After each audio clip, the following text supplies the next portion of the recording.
Hey everyone, today I'm going to show you how to forward an email to another account in Outlook. Without any further ado, let's get started. First, open your Microsoft Outlook app and log into your account. This will load all your emails and give you access to your inbox where you can manage your messages. Once your emails have loaded, navigate to your inbox pane on the left side of the screen. This is where all your emails and email folders are located.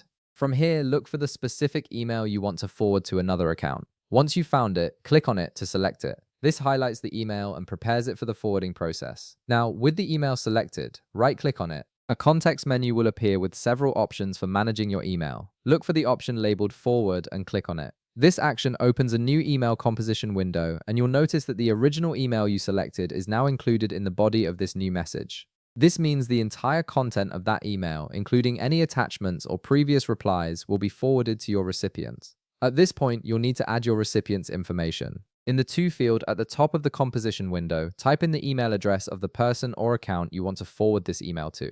If you'd like, you can also add some context or a brief message in the email body above the forwarded content. This helps your recipient understand why you're forwarding the email and what action, if any, they might need to take. Once you've added the recipient and any additional details you want to include, click the Send button. This will forward the email to the specified account and they'll receive it with all the original content intact. And that's it. You've successfully forwarded an email to another account in Outlook. If this video helped you out, be sure to leave a like, subscribe, and I'll see you in the next one.